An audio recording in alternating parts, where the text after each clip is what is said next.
I am good to go. Hello and welcome to the Flixters, the place where two movie geeks bring you all the movie reviews you can ever wish for in your lifetime. That's correct, big screen and the small screen too. You can download a podcast on Spotify, iTunes, Google Play, Castbox and Anchor.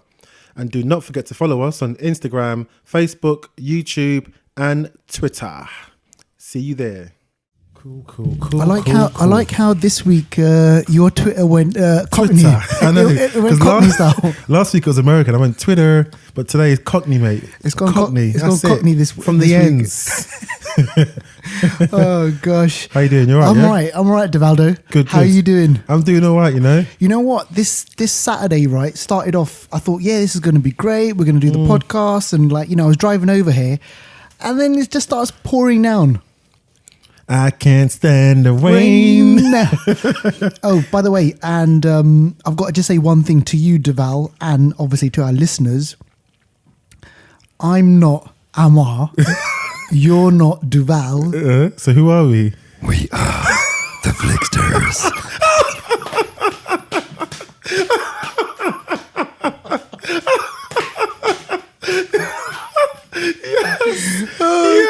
Oh gosh. Yes. Okay, we're gonna have more of that coming up later on in the show. But listen, we've got. I love doing this the beginning part, right? Because we've got loads of shit to get through. All right. So first of all, what we're gonna do is, ladies and gentlemen, thank you for downloading the show. By the way, we know, this is our. What is it now? What are we on now? 20, man. 20 episodes. This is a milestone for us, right? This is great. I love this, and we're getting bigger and bigger. We're getting more people kind of following us, liking us, and giving shouts out to us. And we've now had to start the show off now with the shout out section. Represent. We've got to say thank you back to them. Exactly. So who are we saying thank you to? This week we're saying thank you and shout out to Emma, who is actually a friend of ours, and she follows the show. She's always on Instagram, on Facebook, all our social media. She's all over it, retweeting, re-Instagramming, if that's a thing, liking. And she loves the same movies we love as well. She loves the sci-fi. Yeah. She's there for the Marvel films. When there's a big Marvel film out, she's there to watch it.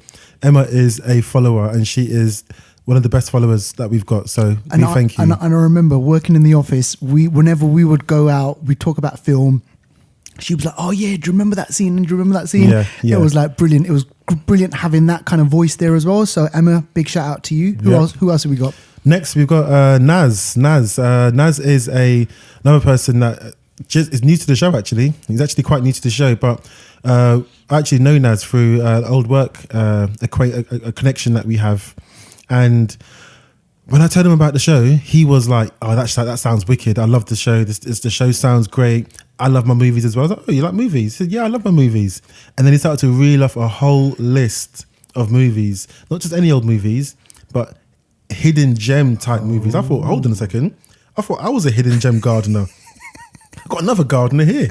Like, it's like, in the old school sort of British garden sort of walls, when you look over your garden and see another garden that looks better than yours. Yeah. I thought, damn, his garden looks better than mine. He's telling me films I don't know about. That doesn't happen. Yeah. So Naz, thank you for your wisdom with the hidden gem garden.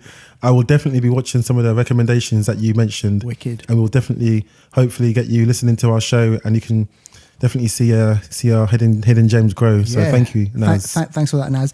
And also, I just want to kind of quickly mention or give a big shout out to Jamie Bernadette. Now, Deval, do you remember last week you reviewed I Spit on Your Grave? Yes.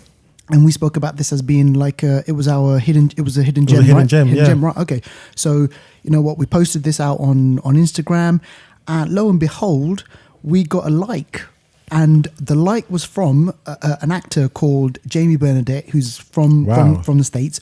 She's connected to I Spit on Your Grave because coming out very soon in America and hopefully here in the UK as well, there's going to be a direct sequel to I Spit on Your Grave, the original one from 1978. What? Starring Jamie Bernadette.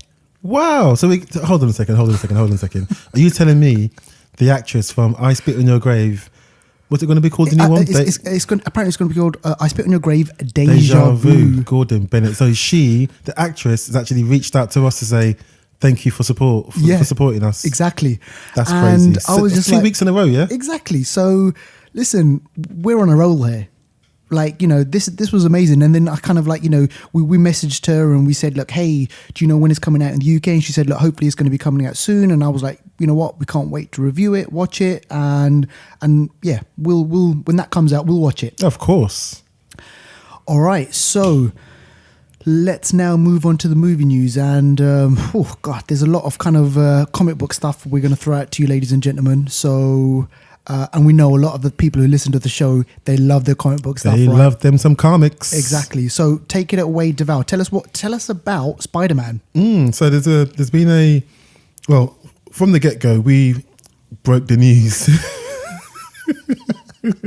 that Jake Gyllenhaal was supposed to play Mysterio in the Spider-Man Far From Home sequel, and then bit by bit the news is being confirmed or not confirmed. It's still actually a bit in the air because as we stand, he and Marvel have not come out and said yes, Jake Gyllenhaal is Mysterio, but there's been a on-set video that's been leaked or published, whatever you want to call it, that shows an actor looking mysteriously like Jake Gyllenhaal in the Mysterio outfit.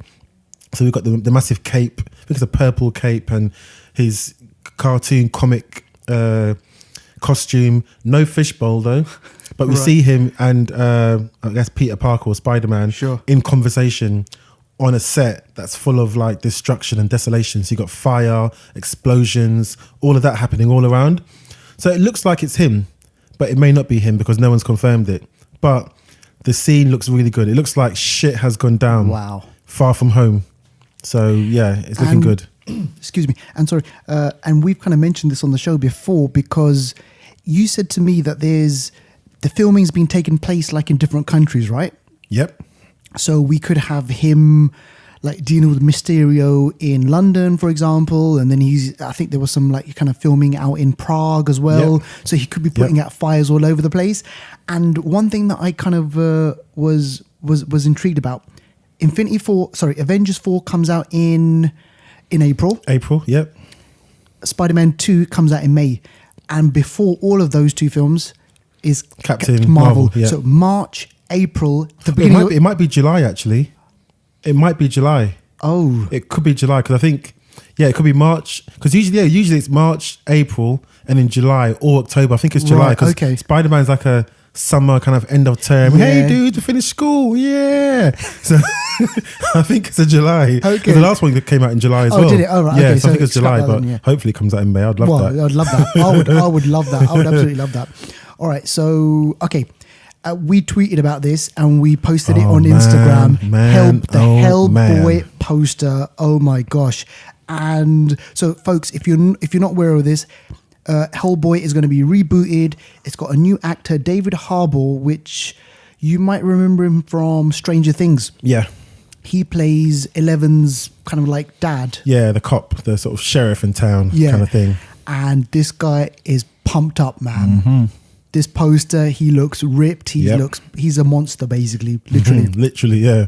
But it's going to be a darker version of Hellboy. Yes. The version that Guillermo del Toro directed. Why are you laughing at me? I just love it. when I go in, I go in. You know what I'm like? Yeah, I go all the way in. You do. So I think it was 2004 and 2007. I think so. The previous Hellboy incarnations, and that was it was lighter, but at the same time, it was Hellboy-ish, but it was lighter, comic book, 12A kind of thing. This one here, I hear is going to be like a 15. Oh, cool. So it's going to be a bit more hardcore, horror tone. I mean, it's Hellboy. If you're coming out of hell, you got to bring the hell with you. Exactly. So I want a bit of a darker tone. I would be okay even if they did R-rated. But I guess and you know what, Deadpool and those films prove that R-rated films can work. Yeah. Whether or not we get that, I don't know. But even if it's a 15 rated, it's still good. Yeah, I think so. Yeah.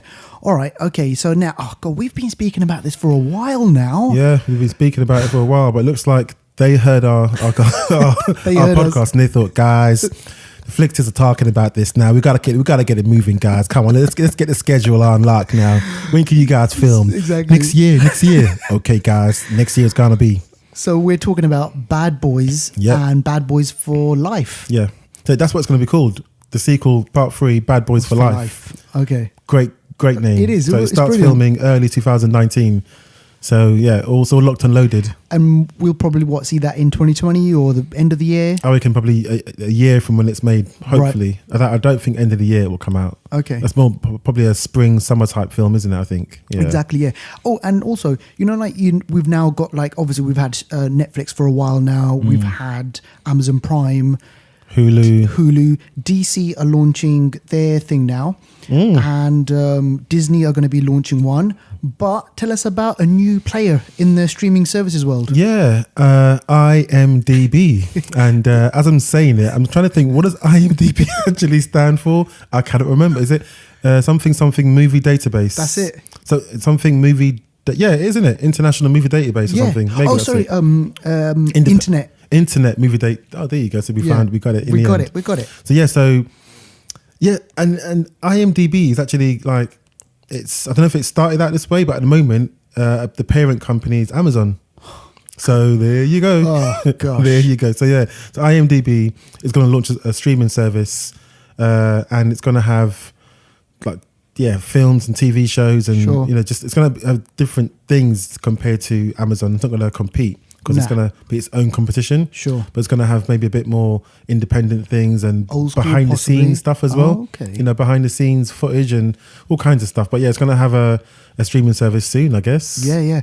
I love the next piece of news. Tell us about this one. Do you know, when I heard this, do you know how happy I was? This was brilliant. Because people that have listened to the show know that we've been talking about DC's Titans live action show coming to DC Universe's streaming service. In America, in the US, yeah. So I thought, damn, how am I going to get that? Like, what am I going to do? How am I going to reach? What's going to happen? Found out this week that DC Universe streaming service has struck a deal with Netflix to show DC's Titans on Netflix. Exactly. Which will premiere on the 12th of October. So this is like... It means that here in the UK, I don't have to pay any more for it. Exactly. It's going to drop. This is brilliant, isn't it? It's wicked. I think that's excellent news. That's wicked news. Even though in America, people in America are going to have to fork out for this new DC streaming service. But for us, we just get it included in what we've got right now. Netflix is going to be... loaded, Exactly, man. This is wicked. That's going to be in 4K and all that as well. And loads of people who aren't signed up for Netflix, they're going to kind of sign up now. Yeah, I reckon. It's kind of a win-win. Outside of the UK, it's a win-win. Also means that these sorts of shows are getting extra funding to then put into those shows because they're getting extra funding to make the shows better. And so it's a win-win, really. And word of note here, we're not kind of paid by Netflix to talk about their shit. No, right? We're not. But I wouldn't mind being paid by Netflix. But but go out and we've already got Flix in our name anyway. Come on, Netflix. Come on, Netflixters. You can say that all in one go. No pause for breath. Yeah. Shit, man. let's copyright that. Right. Okay. So all right, keeping it with DC. Tell us about Superman. Superman the movie to be screened in the US for the 40th anniversary. So 1978, 40 years. Yeah, man. What else came out in 1978, I wonder? Yours truly. No, but when I read about this, I was just like, this is mad. It's great, but it's sad because I thought to myself, all right, so in America, they get to watch Superman the movie out on the big screen again, mark the 40th anniversary. And I was like, hang on a second, what about us in the UK? Because it's weird, Superman the movie was filmed at Pinewood Studios. Oh, was it? Yeah, it was filmed in the UK. Oh. So I'm like, there's no love for they us. They don't really care about us. And so I was like, look, it's great news for everyone in the US. I thought, 40 years. I think it came out in November 1978. One thing that I just wanted to briefly mention was, we talk about obviously the summer big blockbuster movie. 1978, this was one of the biggest films of that time. I can imagine. It's like the first time you're seeing Superman. I mean, Superman had been on the small screen. It was like a black and white George Reeves thing. And but this was like kind of a big Hollywood production, you know? Yeah. And it was major news back in 1978. I can imagine. I mean, I wasn't obviously then there at the time, but I can imagine such a big character. Superman is like the pinnacle of a superhero. Yeah. The all-American dream, the all-American American, you know? Yeah. He's from Kansas and he's, you know, he's dark, tall, dark and handsome. They love it. You just described yourself there. Hang on a second. Right. But you know, what I'm trying to say is like the tagline was, so it was Superman the movie, you'll believe a man can fly. So the kind of special effects at that time was like out of this world. And obviously if you look back at it now, kids now are going to be like, what the F? This is like, you know, this is shit. Yeah. But back then, and when I watched it, like, you know, like in the 80s, like I think 84 is when I probably like watched it, or 82 or something like that. So but yeah, it's big news. Anyway, now there's proper DC. More DC. Yeah, more DC, and there's proper hype around this one. Tell us about Aquaman. So I only saw this last night. Yeah. So shout out to Elliot. Another shout out actually. Should have mentioned from the start. Elliot, good friend, listens to the show. Loves his movies. He's always feeding me news and stuff like that. He sent me the link for this Aquaman trailer. It's 5 minutes long. 5 minutes and 17 seconds. But is that a good thing? Well, if they're trying to pull people in to get their attention because, you know, other stuff is happening and they want to get people focused on, okay, Aquaman is here in 2 months' time, don't you forget. In that respect, it's a good thing. I do think they gave a bit too much away in the trailer. Yeah. But the bits they gave away did look good. Right, okay. So I guess it can't harm them in that respect, you know. And crucially, we actually see Jason Momoa in the Aquaman. Yeah, at the end, the yellow, the gold and green, the trident. This crazy. Is mad. And you see Mira kicking ass as well. Yeah, and that is played. I can't remember the actor's name. Amber Heard. What's his name? What's his name? Captain Jack Sparrow's ex-wife. Oh, Johnny Depp. Yeah. I can't remember people's real names, but I can remember their character names. Oh god. But yeah, she's kicking ass. She's running on the rooftops. Yeah. A bit like Assassin's Creed. But the bit that I saw of her on the rooftops looks better than the whole of Assassin's Creed. yeah, that film was a bit of a letdown. Right. Okay. So yeah. So now let's move on to kind of Marvel. So tell us about Mark Ruffalo. Now, Mark Ruffalo's got a pretty big mouth, right? Yes, he's got... Respectfully, I'm saying. Yeah. Him and Tom Holland, actually, they're both known to spoil a lot. Yeah. So he basically, he was on a talk show in America and he was doing his, you know, media thing or whatever, talking about his projects and stuff like that. And he let slip something about the Avengers 4 title. Don't know what he said yet, but he's actually come out afterwards and asked the TV show to cut out what he said. Yeah. That's mad. So I reckon whatever he said, and I reckon... Hang on. Let me just... Sorry, do that bit again. So I reckon whatever he said must have been damaging for him to have to ask them to cut out that bit. And I wonder if all the big heads, Kevin Feige, you know, all the big heads from Marvel were like, Mark, what the heck are you doing here? Exactly. You better grovel to them and ask them to cut it out. If they don't cut it out, no bonus for you. He must be pissing around with them though, right? Because he lets stuff, you know, stuff starts blurting out of him. Like, you know, what the hell? We don't know. It could be a ploy. It could just be them messing around. Who knows? But either way, it's news. It's news. Okay, and let's kind of move away slightly from comic books and let's talk about another character who's been in, like, God, ever since I was born, he's always been there. This is John Rambo. John Rambo. And I remember watching First Blood, and I love that movie. It's based on a novel. I actually read the novel. Really great book. And they then turned it into this film, which had a huge, like, history. At the time, Sylvester Stallone, he was big, but they wanted kind of like other people to play the role. He obviously had success with Rocky, which was back in 1976. And so he kind of like, you know, this character John Rambo was born on the screen. He is now back again for Rambo 5. It's Rambo 5 Last Blood. So there's first blood and last blood. Yes. And crucially, the difference here is only a little bit of the synopsis has been revealed. So basically, John Rambo has left now. The last time we saw him, it was, he dealt with some shit in Burma, killed loads of people over there, like literally. I saw that one. That Rambo was hardcore. Cool, man. Remember the scene where he rips out the guy's larynx? Like he literally rips the guy's throat out. And there's another scene where he's on the Jeep. There's guns on the Jeep. And he turns around. The guy's like 6 foot away from him, and he unleashes these massive caliber bullets. Yeah, exactly. The guy gets splattered, sawn in half, man. That film is just bullets don't penetrate them; they blow them up. Exactly. So the last time we saw him, he was tearing shit up over there, and then by the end of it, he comes back to America, and then the film kind of ends. So now we're taking the story forward. It's set in Montana. And he's now Mr. Quiet. He just wants to be left alone. But this is a Rambo film, right? Okay, you can never leave Rambo alone. And it involves the Mexican cartels. Oh my gosh. Yes. What is it with these Rambo films? They love on minorities, just blowing them up. The Burmese. Yeah. What is it? What have they done to them? What have they done to John Rambo? But yeah, so he was out on his Instagram, and he kind of like posted a couple of pictures of him on a horse and stuff. So I can't wait to see it. I mean, obviously before that we've got Creed 2 to watch, which is going to be coming out I think next month. Yeah, it is. Yeah, November. Yeah, so that should be good. Yeah, it should be good. All right, so that was Rambo. All right. Now, we've spoken about the Twilight Zone before, and you mentioned the Twilight Zone like back in episode 2 or 3. Oh, I love the Twilight Zone, Outer Limits, all those mind-twisting... Yeah, classics.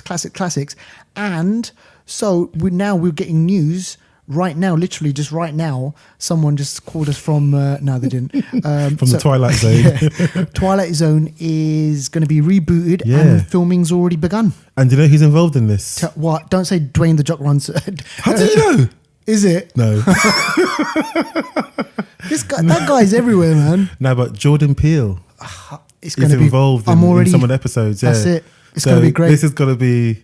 I'm telling you, man, this is Outer Limits, Twilight Zone, all those sorts of mind-twisting... Yeah. TV shows from back in the day.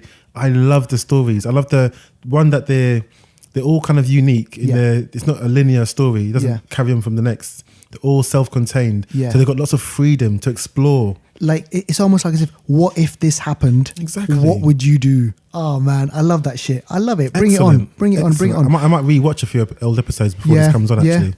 Right now, we've spoken about this. We've spoken about X-Men. We've spoken about kind of what Fox are doing with the whole X-Men franchise. Tell us about Dark Phoenix. Dark Phoenix is getting darker by the day. Yeah, it is. Dark Phoenix reminds me of the London train network. Like, it's just delays after delays after delays, and no matter what happens, it's going to be delayed again. Basically, there's more delays. Yeah, so it's been delayed again, and the reason why now they've come up with this reason is because there's something to do with the Chinese market. So if they brought the film out like when they said they were, which was going to be like, what was it going to be like next month, wasn't it? It was meant to, it's meant to be November. Yeah. Well, it was meant to be earlier in the year, February, but it got pushed back to December. Then it was supposed to be summer. Then it's crazy. So anyway. now they're saying June. Yeah, June. Because it fits in with some sort of, like, I'm not sure if it's festival or they're really pushing it for kind of like outside the US market. Yeah, because they're scared. December, you got Aquaman, you got Fantastic Beasts, you got Bumblebee. Right this time, Bumblebee. Yeah. You've got and then we've got Spider-Verse as well. And next year you got Marvels up until. You got big films next year. You got the Godzilla film. You got what's the one? The big Superman film, Shazam. You got lots of films out next year. Obviously, Infinity War 2.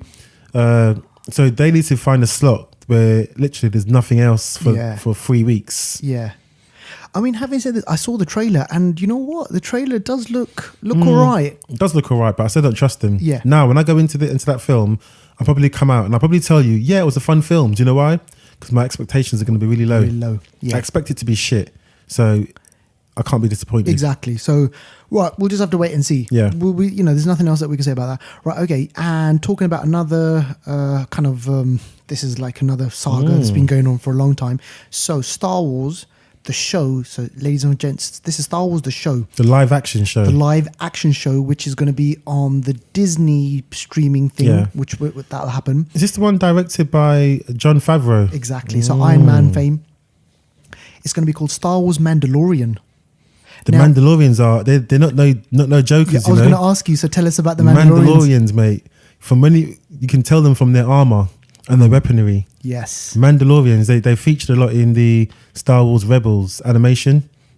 Mandalorians are kind of like they're a proud race. They're a stubborn race. They're a warrior race. Basically, they have lots of trials for their youngsters to become fierce Mandalorian warriors before they can even, brush their teeth.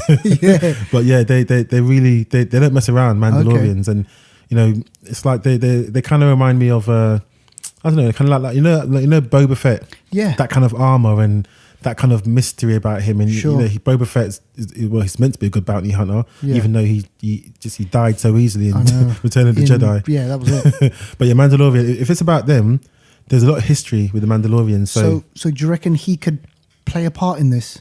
Who, Boba Fett? Yeah. So it's set between Jedi and no, he's dead. No, he's dead. Yeah, he died in Jedi, right? so he Okay, can't. But maybe there might be some other Boba Fettians around kind of thing. So you never know. Yeah, and the other piece of news was, so it's set between Return of the Jedi and The Force Awakens. Yeah, okay. So those 3 decades. Yeah. They're going to... That's a good place to put it because you got room to explore. Yeah. And I guess they can go to the comics and maybe get some storylines from there if they need any inspiration. But yeah, Mandalorians leaves a lot to be explored because there's a lot to talk about there. Yeah, so that's going to be really good. Can't wait.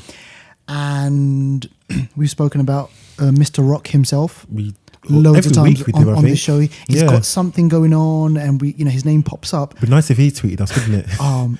Or Instagrammed us. You know what? That would be our aim. If we get that, then we can retire. It's like it's done. If we get a tweet back or an Instagram like from Dwayne "The Rock" Johnson, oh my gosh! Yeah, then I'm done here. That's it. Game over. That's it. All right. Okay. That's our aim now. All right. Okay. But check this out. Do you remember? So from Fast and the Furious, you had obviously Vin Diesel, The Rock, Paul Walker sadly passed away, and then you started seeing Jason Statham. Yep. His character came in, he started off bad, but then he was good. And now apparently Hobbs and Shaw, so The Rock and Jason Statham, they're going to have their own spin-off film called Hobbs and Shaw. Oh my gosh. So Hobbs and Shaw has started filming, and The Rock, he posted a picture on Instagram, and straight away it had like 200,000-300,000 people just liking it straight away. Wow. Mad. But it just goes to show you, number one, this guy works really hard. He has got a brain on his neck, and when he smells...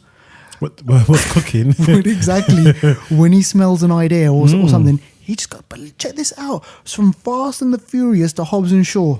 And it's mad because he only started coming into it from 5. From number 5. So and that was the one that I liked. That's me too. Yeah. This is Brazil. That scene. This is Brazil. I love it. That scene. And that's what he says. What did he say again? He said, "Oh, do you want the good news or the bad news? I like my dessert first." And I like my dessert first as well. I love my dessert first. But yeah, so he's been in it since 5, and now he's more popular than other ones. He's like, running he's got his own show. And I'm sure Vin Diesel and my gosh. What's his name? Tyrese. They're all pissed off, is man. cussing, What more do you want? That was embarrassing. That's bad. All right, what else have we got? So Chris Evans, aka Captain America, he tweeted recently that he officially finished shooting his reshoot scenes on Avengers 4. And the tweet had a particular mood attached to it. It kind of left people thinking that this is the last time we're going to see Cap in the Marvel Cinematic Universe. Yeah. So, So yeah, it was kind of Question like mark. it is question mark definitely, and he was like kind of like, you know, he said, I want to say thanks to the fans, to the people who kind of supported me and who've shown love for this character. You know, he said officially filming for him has ended. Yeah. And it So was, why would you do that? Why would he say thank you to the like? It's like he's telling us that's it. this is it. Nah, I don't like that. It's bad, I isn't don't it? like that.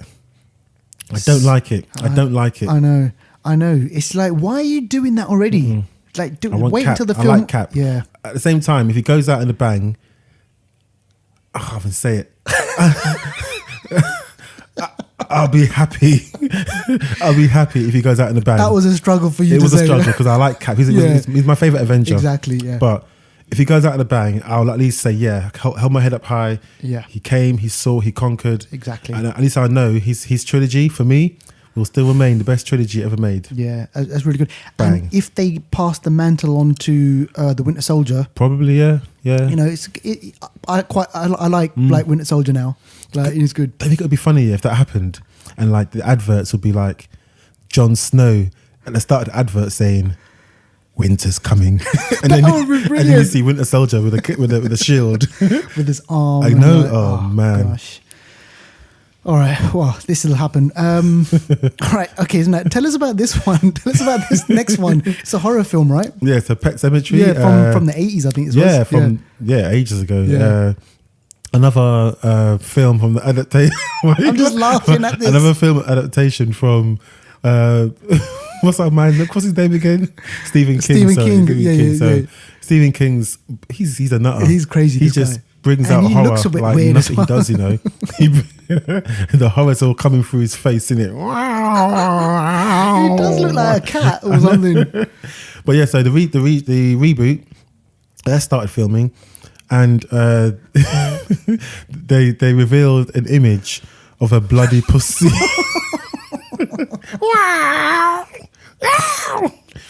The bloody pussy, and I'm just Okay. thinking nobody wants a It's bloody pussy. No, Like, no. So this is looking like some mad shit. Yeah, exactly. In Pet Cemetery. And I remember I watched the first one. It was it was good. It was creepy. Yeah.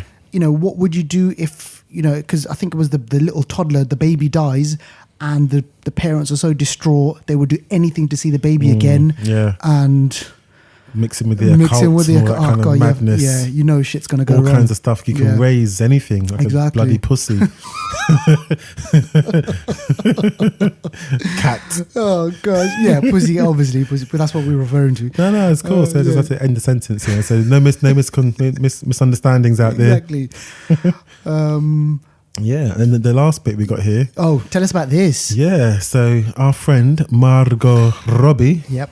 Don't know why I said it like that, but Margot. I did an Australian accent.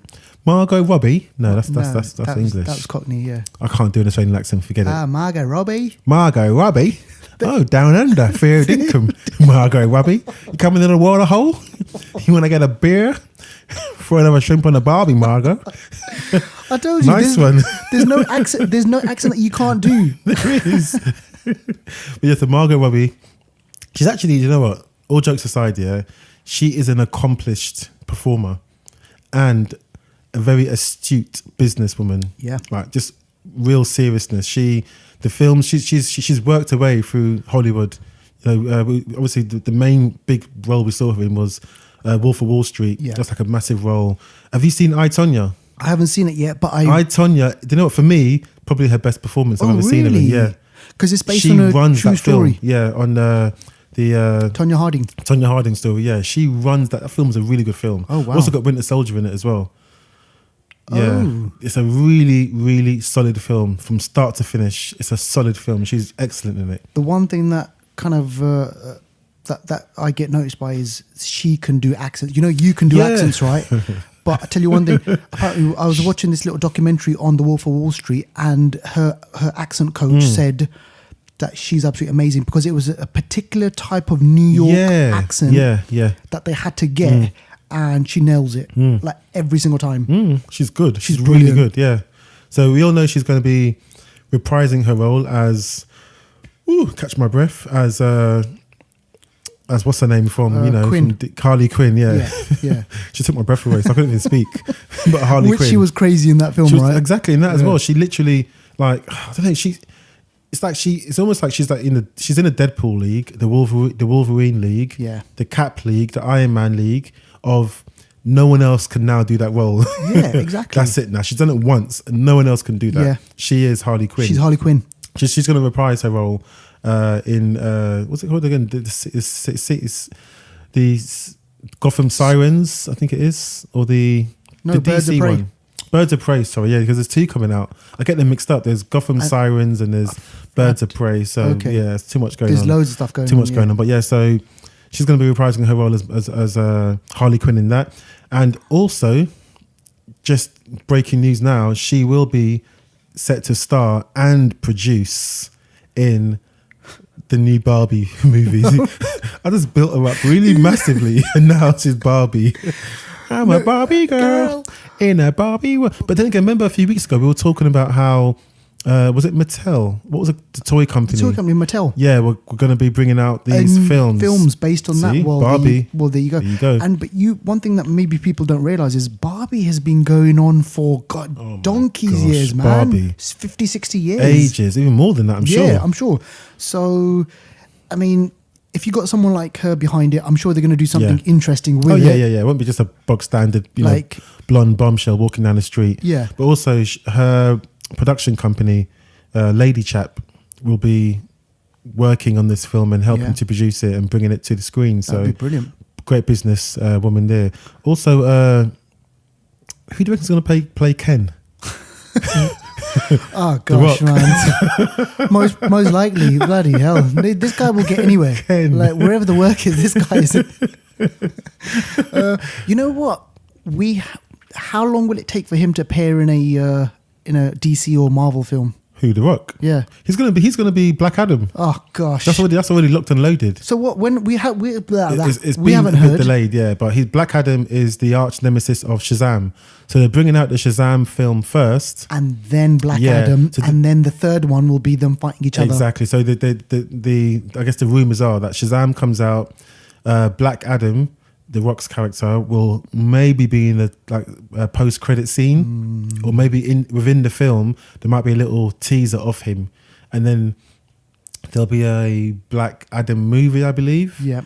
And then there'll be another sort of group movie where they get to fight or something. But yeah, Yeah. The Rock is going to be Black. He's Well- already signed it. Well, there you go. He's already signed, and he looks the part as well. Oh yeah, it's just weird because like for something like that, I thought maybe we would have heard something going Okay. on, but like Well, I there's heard nothing. it because Oh, sorry. Obviously, the the little birdies.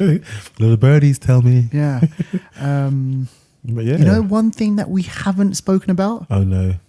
What's this? I mean, I haven't got any news, but one thing we haven't spoken about just finally on this Game of Thrones. Game of Thrones. Do you know, I had a feeling he was going to say that. I had a Yeah. feeling he was going to say that. and it's going to start ramping up now. It's going to start because it's going to be what 6 months. Oh, hold on. It's going to be April, I think, next year. So Yeah. 6-7 months. So yeah, I reckon we're going to start seeing. By the end of the year, we're going to see a trailer. Yeah, a and little teaser. teasers and stuff Yeah. like that. Yeah.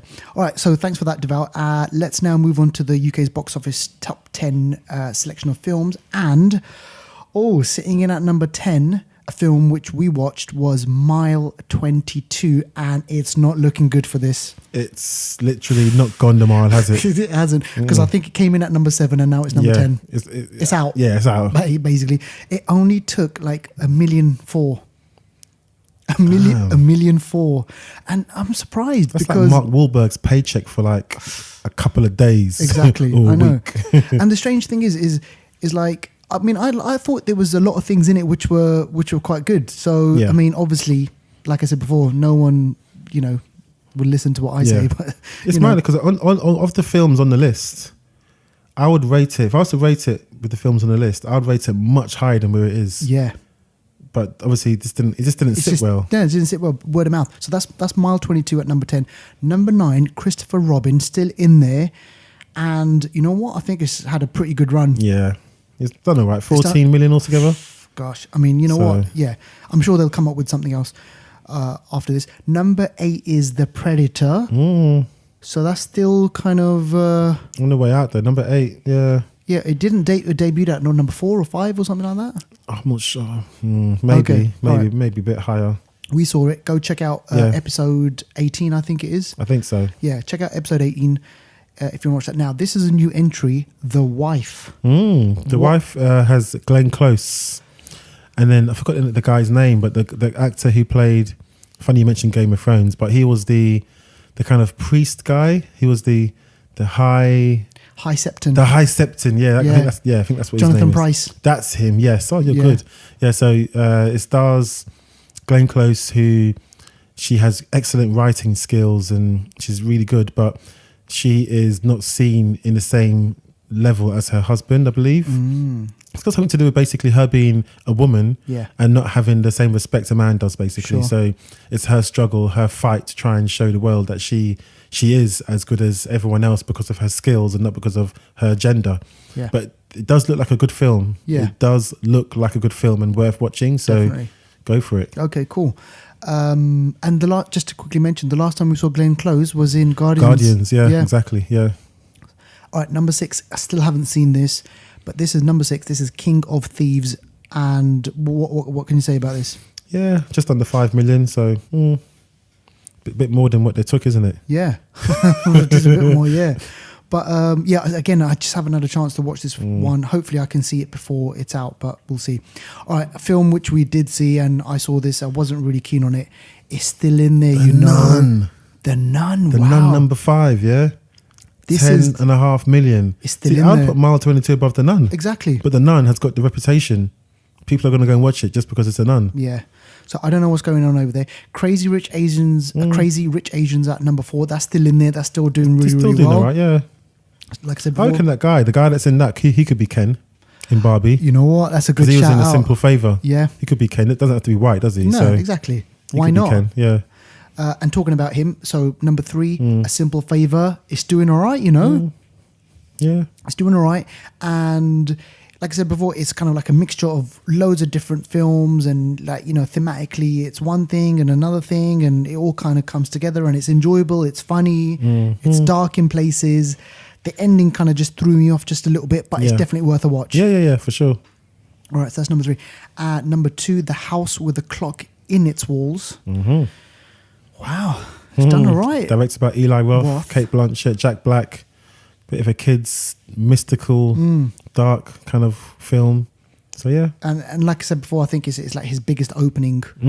So There could be another kind of like sequel. There could be another film coming in this. All right, and the UK's number 1 film is Night School, and apparently this is taking a lot of money in America. In America, I would think so. Yeah. I mean, here it's just about hit number 1, just by about 40 odd thousand. Yeah. Because The House with the Clock in Its Walls almost done a similar amount in the week. Exactly. So here it's not And done as well as I think. You saw it, and then what you said prompted me to go out and watch it. So this is I did watch, Oh, okay. and I gotta say one thing. You know what? What? I think I had a better time Is than it? you watching it. There were so many bits in there which Yeah. I absolutely laughed out loud. Serious? I couldn't believe Oh there was my some cringe, some really cringe. Don't get me wrong. There's some really cringe moments in there. But there was like the one scene, there's a where he goes into a chicken place and he's Okay. looking for a job. And Oh, yeah. this chicken place is run on like God, basically. Yeah. Like the owner is like really religious and he kind of gets everyone together. He's like, come on, let's pray.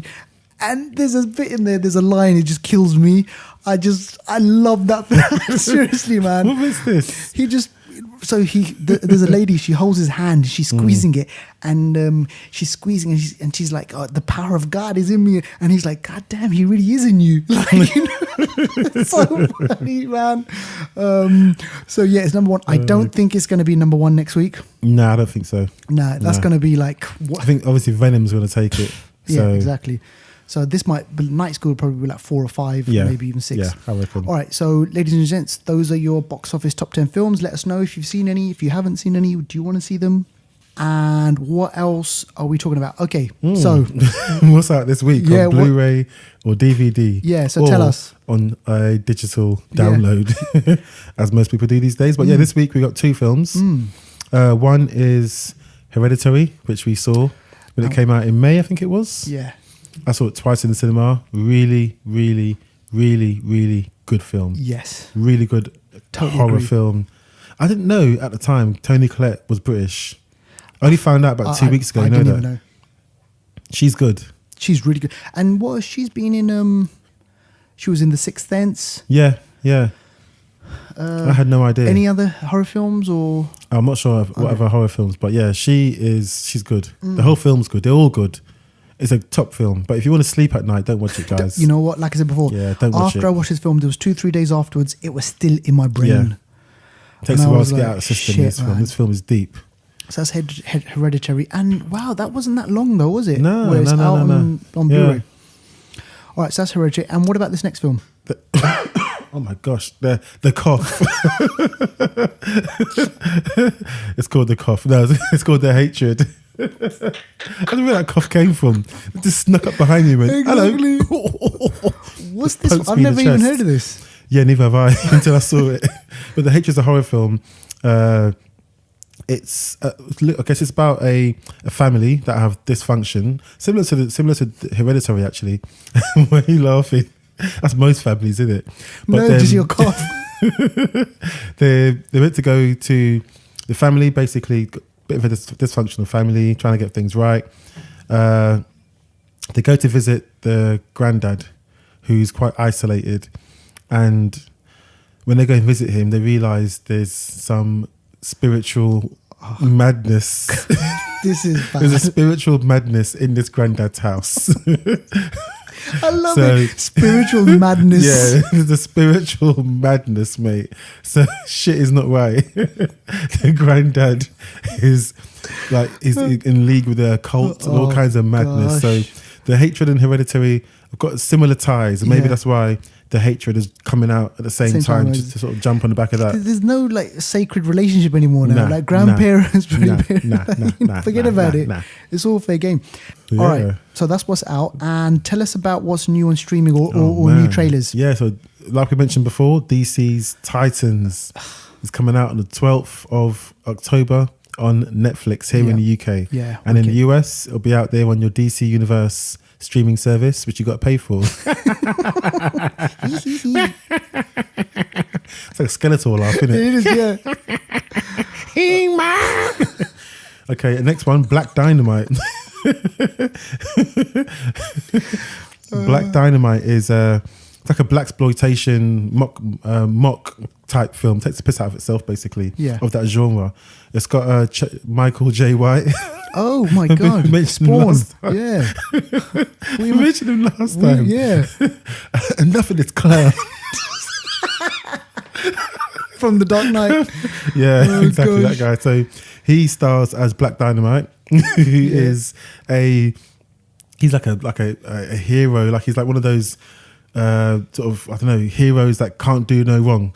He's in bed. He does 3 women at a time. He just, seriously, the film opens with him in bed with three women Oh, wow. in the bed, and there's women all over the place. Like he is just the epitome of what men all want to be like. Exactly. He's a hero. He saves people. He's got a massive gun. He's tough. He can fight. But it's all, like I said, it's a comedy about. I love what you did there, by the way. What? I love what you did there. What did I do? He's got a big gun. Oh, I didn't even know. I didn't notice. No, he has got a big gun in it. I actually didn't know. I was waiting. I Is was it? just waiting No, for you actually, to crack that up. was autopilot. I didn't even realise gosh. that. Okay. No, it's like a comedy, and it's a funny film. Yeah. It came out in 2009, but the way it's filmed, it looks like it's in the 70s. Oh, right. Okay. Big afros, like like Yeah. Cleopatra, Yeah. all that kind of stuff, and Sure. what's his name, Shaft type Yeah. vibes, but it's a really good film. And just kind of on that, there is a DC character called Black Lightning, it's Black Lightning. Okay. yeah, And that's on Netflix as well. that's on Netflix as well. Yeah, okay, cool. Yeah, so All right. okay, Devil's Advocate, a film that is a classic. It is. A classic film. Al Pacino, Keanu Reeves, And our friend.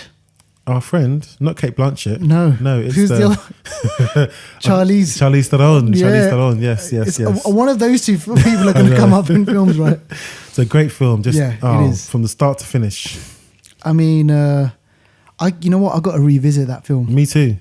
Do you know what film I had to revisit? And I managed to get I managed to purchase a good I managed to purchase it recently. Which one? Sicario. Oh man. I know I'm going off on a tangent here, but that film, Yeah. I only saw it, I think, once. I've only seen it once. But it stayed with me and I've got to see it again. Yeah. So that film, I'm going to revisit. Yeah, defo. Trust me, I purchased it recently. Yeah. Lend it to give that. Right. Okay. So Devil's Advocate, Al Yeah. Pacino, Keanu, and I think it was made 2000, beginning of 2000 or something. Yeah, I want to say something. Maybe like even 90s, Maybe even, was it before Matrix or after Matrix? Oh, right. Yeah. Good point. No, Yeah. It's a while ago. It is a while ago, and so many different themes in there, kind of like Rosemary's Baby-ish at the end. The devil controlling things. Yeah. The moral, like what your morals are, what you believe, what you think you should do that's right or wrong, or lawyers. Yeah. Are they morally? Do they do that when they kind of like when they what's it called when they defend kind of like criminals and things like that? So it's all this sort of shit going on. Yeah, really great film. Yeah. Check that one out. Never ending story. I love that song. And Never Ending Story has got. Not a remake. No, isn't it Jennifer Connelly? Is it? Is she in it? Maybe you're right. Jennifer Connelly? No. Is it? Sorry, no, that was Labyrinth. Oh, yes. That was something else. Sorry, yeah. God, the Never Ending Story's out on, what is it? Netflix. Netflix, yeah. 80s fantasy, children's. Flying. Like, what is that thing? A dog? It's like A dog with like wings a or I don't Muppet know. or something. It looks like a Muppet to me. But yeah, okay. I mean, I remember this from, like Ages ago. 25, There's like 30 three of years them, ago. isn't there? Never ending story 1, 2, 3. So it doesn't end, does it? Really? It is a never ending story. There'll be another one soon. Do you know what? There'll be another one. If it's coming out on Netflix know that it's going to be remade. That's why Netflix is probably thinking, yeah, let's get it out. Yeah. This story is not the end. This is not the end you've heard of the story. Exactly. Apostle. Out on October the 12th. We mentioned this film a few weeks ago. Apostle is looking like a gangster film. And it stars Dan Stevens. Who's David Keller from Legion. My mind always goes blank. But yeah, and he was also in The Guest, and he's a good actor. Downton Abbey. That film looks sick. It looks sick. It looks like The Witch mixed with The Raid. That looks... Imagine The Witch and then The Raid mixed together by the same director with good actors. That is something that needs to be witnessed. I know. I can't wait to watch this one. Yeah. And is there a date on that one? October 12th. October the 12th. On Netflix. I thought it was coming out on cinema. It's going straight to Netflix, man. Accessibility. So, I mean... After next week how are they doing? One. Yeah, are they doing? So Netflix are just companies or distributors are just totally bypassing now cinemas, just thinking we're going to get millions of people around the world to watch this film, and wow, it's pretty amazing, man. It's kind of it's a bit of a safe bet for some distributors because they know they've got a straight place to put it. Platform, yeah. It's going to be maybe less money, but it's a quicker reward. You get your money straight away rather than sending it out in movies, and the distribution costs a lot, and you're not sure what you're going to get back. So this is like a bit of a, once you send it out, you get your money, thank you, I'm gone. Yeah. And it's up to Netflix to then market it and like push it out there. Yeah. All right, what else? Okay, now this I'm interested in. Making a Murderer season 2. Yeah, because the first one was just like totally flipping out, man. When I heard about it, I was like, what's this? When I watched it, I was hooked, line and sinker. But do we know anything, like, because we saw obviously the from the point of view of the person being accused. Now, do we know what this is going to be about?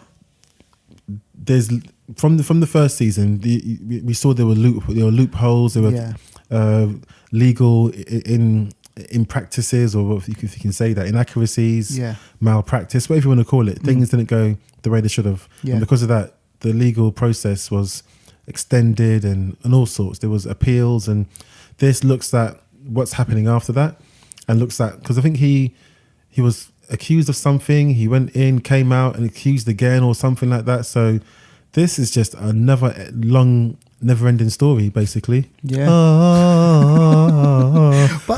crucially, at the end of this documentary, there's no singing, is there? There's no. It's just heartache on this one. No flying Muppet-like dog to get him out of prison. It is a riveting documentary. The way it's put together, they do well. They do well. Oh, They man. hype up the drama. Literally, Exactly. they hype it up. And if you can't wait for obviously season 2 and you've seen season 1 and you want to watch something in between this, remember the one that we spoke about, The Staircase? Oh yeah, The Staircase. Yeah, It's done by the same producers. Oh my gosh. Yeah, that is a really good one. All right, so that's coming out. And a film that I want to quickly mention is something called 22nd of July. Now, I'm going to take you back a few years. 22nd of July, 2011. 2011. Now, do you remember something happened in Norway? Andres Breivik or Breivik, something. The yeah. shooting. The shooting. Oh shit. This film is they're going to release it in kind of like in some cinemas here in the UK, and probably it's going to be a limited release, put it that way. And it's out on Netflix really soon, and it's about the story of that day. What happened? Andres Breivik, he decides to just kind of like buy some guns, go over to this camp where these kids are. It's like an island. Yeah. It's quite secluded. But you know, the thing that he done that was really scary. Well, obviously he thought a lot about it. He planned for ages. the whole thing. But he set bombs off in the capital near this building, so that when the bombs went off, all the police and all the emergency services would rush there. Go there. Then he could go to the island with his gun and have the time, literally have time to do what he wanted to do. Exactly. And the trailer is it's heartbreaking. It's kind of really dramatic, and it's nerve wracking. And it's directed by Paul Greengrass, who Oh my gosh, Born. So you know it's going to have this sort of shaky cam and the dynamic sort of, photography. That kind of documentary feel. Yeah. He made a film. I can't remember exactly what Green year Zone. it was. He made that one, Green Zone, but he also made a film before this called Bloody Sunday. I ain't seen that. Mate, it is about the bombing, the Bloody Sunday massacre in Ireland, Northern Ireland. Oh shit! It is wicked. That documentary feel to it, and a real. This guy likes gritty stuff, innit? Captain Phillips. It's like the grass is greener. In the neck. Yeah. Captain Phillips. Yeah. Same person. I'm the captain of this ship. Oh my gosh. And I'm really looking forward to this. So this is going to be out on Netflix. I tell you what, October is going to be a really good crazy. month. All the TV shows are back in October. I know. And they're throwing out films too. Yeah. Where's the time? So, I've got DC Titans to watch. How am I going to fit in Daredevil? For me, Daredevil first. You say that, but Titans comes out first. I know. So what are you going to do? I know. No, I'm going to have to What you going to do when they come for you? Titans.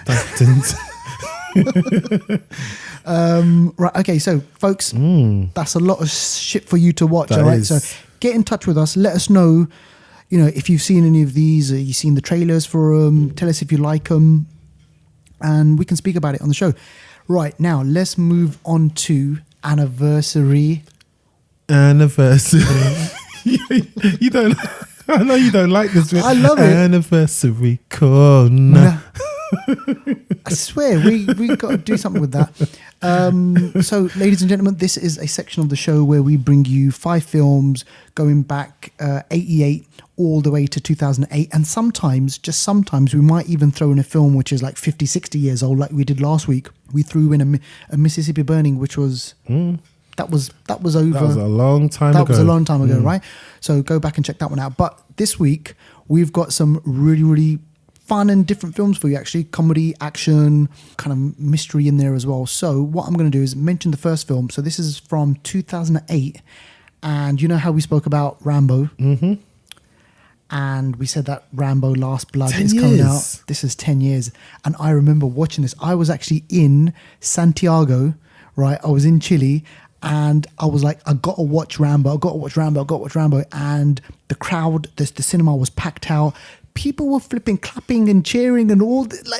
You know what you just said? You know what you said about the guy being shot up? Yeah. People were lapping it up, man. They were clapping. They were like, whoa, like this, whoa in Spanish. No, whoa in Spanish is just whoa. Yeah. But I remember this, and bloody, it's violent, it's John Rambo. What more do you want? Ripping out throats. When I saw that, I mean, who rips out a throat? Is it possible to rip out someone's throat? It's so funny. It's weird. And, and this time, so I think it was, from Rambo 3, it was Rambo 3 was Afghanistan. All right. And then it shifts to Burma. So there's this kind of political edge, you know, like Rambo, they focus in this kind of like, or something that's current. And when back in 2008, I think the Burmese were really like, you know, doing loads of, there were lots of human rights abuses. And then obviously Stallone thinking, yep, let's make a film out of this. And, you know, the cartels now for Rambo 5, it's kind of big news. I wonder if they're making films about like the West. If about like Trump, the British or the Americans, like if they have their own groups that they think are, you know, dangerous and that. But it'd be interesting to find out. It would be actually. Wow. So that was 2008. So that was Rambo. Wow. Okay. What else have we got here? So Gothica, 2003. Now 15 is this years ago. Is this Halle Berry? Yes. Yeah, I never saw this. Yeah, Gothica. It's like a mysterious type sort of spirits. So it's like it's got Robert Downey Jr. in it as well. Yeah. Wow. Robert Downey. Yeah, this is probably the phase where he was kind of going a bit, you know, where he was going through his trouble probably. Right. This was 5 years before Iron Man. Yeah, 5 years before Iron Man. And who was Robert Downey Jr. before Iron Man? Nobody. Well, remember he's been Ally McBeal. Remember that? I actually did like Robert. I obviously known Robert Downey from Chaplin. I liked him when I watched that. Chaplin, He's a really good film, and like Kiss Kiss Bang Bang he did. So it was really good. So this film it follows. I think she has a car accident in Gothica, and basically she has these mental problems, and she thinks she's seeing things, and it's basically one of those films that, you know, she's seeing something. She's trying to convince people things are out there, but she can't prove it. Right. And people think she's going mad, and it's quite scary. There's quite a few jump scares in this film where she feels like she's seeing these other spirits from another world, or, you know, the spirit world or whatever it might be. But I just remember this film when it came out. I went to the cinema to see it, and it was the first time I saw Halle Berry in a film that was like a horror type film. Yeah. I've never seen her in a horror type film. She looked hot, obviously. Still, Yeah. she's like hot from day one till now. She's always going to be hot. Yeah. But yeah, it showed her being quite vulnerable, and yeah, it's just an interesting film. Yeah, totally. It's worth mentioning because 15 years ago. Was this before or after Monsters Ball? This would have been Monsters Ball. I think Monsters Ball was 2001. You know, so it just kind of, I think after you win an Oscar, you pretty much because she's headlining this, isn't it? Now obviously she had a Catwoman as well, which flopped. I still haven't seen it though. I'm sure she looks good in a suit. Yeah. Oh, definitely. But I mean, as a Sharon film, Stone as well. Yeah. You know. Oh, say no more. And, yeah. Tell us about this next one. Fallen. Yeah, Fallen is filmed 20 years ago, 1998. So Fallen, this is probably a hidden gem, you know. Yeah. As well. Yeah. Fallen stars Denzel Washington. It's also got Donald Sutherland in it. Right. And it's about he's a cop. Denzel's a cop, as he has been a few times. Yeah. And he obviously he's trying to get bad guys and stuff like that. But there's a bad guy who's a serial killer who, when he dies, I think this bad guy was involved in the occult. Oh. We said that a few times today. Yeah. But touch wood and bless this place. But so when a serial killer dies in an electric chair, I think he manages to transfer his essence to another person. So it's almost like, I don't know, it's almost like do you know what? And this is one of the reasons why I chose this film. I thought it might be a bit funny, but this killer's essence can pass from body to body. Oh shit. And that kind of reminds me of We Are Venom, the symbiote. Yeah. But yeah, so it's really, this film is deep, and you get to see the spirit from the spirit's sort of eye level when it's flowing around. The camera's all black and white, so it can go from body to body. It's really weird, but it's a really low-key film made ages ago. Really good story, really good acting, and it's actually quite scary when you think about it. The serial killer's, you know, essence can sort of travel through different bodies and, you know, just overcome people. So yeah, Fallen. When you fall, that's the last of your worries. This is it. This exactly, is but it's a good film. And I'm just trying to think. Denzel Washington in a kind of like not mystical, but occulty horror type of a film. It's like, you know, it's not something he does often. No. Yeah, it's good shout out actually. All right, tell us about this one. This is Sliver. 25 years. Yeah, Sliver. This so is Sharon Stone link again. Yeah. So Sliver was Sharon Stone and It was not something Penn, not Sean Penn, was it? Or one of those? No, it was another guy. Dempsey, Baldwin. was it? Was it Baldwin? Yes, you're right. Baldwin's brother. I don't know who the guy was because I wasn't really looking at the guy. Yeah, exactly, I know. But this was like one of her films in the Basic Instincts kind of. Exactly. Because after Basic Instinct, obviously then she got this kind of reputation of being the sexy kind of like mysterious woman. Yeah. Let's try and play with that. Yeah. And this film came out, Sliver. Yeah. It wasn't a great hit. It wasn't, but there was some. I remember a scene. I think they bang on top of a car or something like that, or in a car. I was like, shit. Like I was young then. I know. 1993. I was 13. Yeah, totally. I didn't see it straight away when it came out, but I saw it and I was like, damn. Like, I know, man. you know when like, you're in the living room and your parents are there and the film's on and there's a sexy bit and you're like thinking, shit. When I put my face, okay, I pretend I'm sleeping. My eyes are open a little bit. I'm still watching. I'm like pretending I'm sleeping. I'm getting away with it. Yeah. This is wicked. But yeah, so I don't know what I don't even know what the story was about. I can't remember. All I know is it was a kinky film. Yeah, from what I remember is he's got cameras. Is it? Yeah, he's got cameras in the rooms. He can see in people's rooms, and then he falls for her. They fall for her. So you know what? If you can, Flixters, if you can write in and tell us what the movie's about, we'll really appreciate it. Marcel's life, isn't it? If you listen to Marcel, we know this is your life. Yeah. Right, okay. And all right, finally, this was 30 years ago. And you know what, Devout? I was thinking about this, right? I was like, okay, what films from like 1988, that are classics and, worth mentioning and something that we haven't spoken about. I can't tell if we've spoken about this before. We haven't, no. We haven't, no. Right, okay, which is surprising because it is a Christmas film. It's got kind of like dark, it's a bit dark as well. It's a film which has got feel good vibe to it as well. It stars Bill Murray. It was made in 1988, and also future Luke Cage star. What? Mike Coulter? No. Oh, hold on. Luke Cage. Mariah Dillard. Yeah. Oh, she's in it. She's in it as well. Oh my I'm gosh. talking about Scrooged. Yeah. And so at the time, I think like 1988. So I probably would have seen it like maybe a couple of years later. And I just loved the film because when you think of when you think of A Christmas Carol or when you think Christmas, happy times and like, well, this guy was an asshole. Like Bill Murray's character, he starts off the movie. Yeah. He's basically a Grinch. He's grumpy. He's tight. He doesn't, even though he's this millionaire, he just basically doesn't want to spend money. And then it's a new look on an old story. So the ghosts of Christmas past, the present, the future. Oh, yeah. Okay. Takes him and us on this journey, and by the end of it, you know what? Everything's all right in the Everything's end. all right. Yeah, everything's all right in the end. And it's just kind of like a feel good, funny film. And Bill Murray, man, is brilliant. So I wanted to mention that one. Cool. And if you haven't seen it, folks, go out, get it out, like on DVD, on Blu-ray, whatever, Netflix. Check it out. It should be on there. I kind of think of Scrooge McDuck when I think of the word Scrooge. Yeah, well, he's a tight ass as well. Like, yeah. All right. Cool. So yeah, anniversary corner done. That's it. Anniversary corner done. Now, what's next? I wonder. Huh? Wow. The poison. All right. So listen, we are gonna.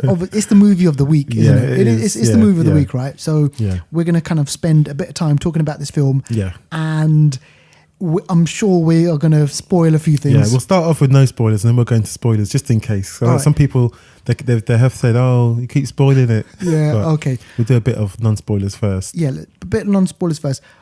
So do you want to set it up? Yeah, the premise is Tom Hardy. He's a local lad, actually. Hammersmith, London. West Riz London. Ahmed, local lad. Harrow. Lad. Yes, yeah, totally, yeah. Man, two local British guys playing American people. Yeah, wow. Okay, there you go. So Venom, Marvel Comics, massive Spider-Man villain or arch nemesis or enemy, whatever you want to call it. Yeah. Comes from another planet. I don't know. I don't actually know if they've ever told us which planet they come from, but from another planet. Clayton? Is it Clayton? Yeah, something like that. Okay. And that planet has these symbiotes and they can thrive in that planet totally fine, but when they come to Earth they need to bond with a human specimen to be able to survive. So this gives that human vessel the power of Venom or whichever symbiote they're with. Yeah. So Eddie Brock, excellent reporter. He's out there getting the news, making it happen, fearless, asking the questions people won't ask. And he's just like, yeah, Eddie Brock, I'm the man. Let's make this happen. If there's a person that needs to get, rumbled about something they're doing that's really bad, he's going to, rumble that person and the world needs to know. So obviously Eddie Brock is given us a task to go and find out what's happening at the Life Foundation. And the Life Foundation is run by and owned by Riz Ahmed's character, Drake. And he goes there, asks them a few questions. Bob's your uncle. He's asking him questions that he shouldn't ask. Interview over, gets in trouble, loses his job. Bob's your uncle. He's out of the job. And also his missus leaves him as well. She's so loyal. Yeah. These hoes ain't loyal. So basically he's out. He's down on his luck. Blah blah blah. He needs to make things happen. He needs a new story. He gets contacted by this lady who works in the lab, who knows shit is going down in the most wrong way in the lab. Goes there, somehow gets infected by the Venom symbiote, and then obviously we become Venom. Yeah. So that's a nutshell of what sort of happens in sequence of events. So talking about, I guess, the film and some of the highlights, actions, set pieces, and so on, with no spoilers. Still, I went into this film, and my expectations, because now these days, apart from the Marvel Cinematic Universe, I try to control my expectations. Sure. Before, I used to be like, yeah, Venom, or yeah, Wonder Woman, or yeah, whatever else, Batman, Superman, or Justice League, and I was always disappointed. Totally. So now I'm like, whatever.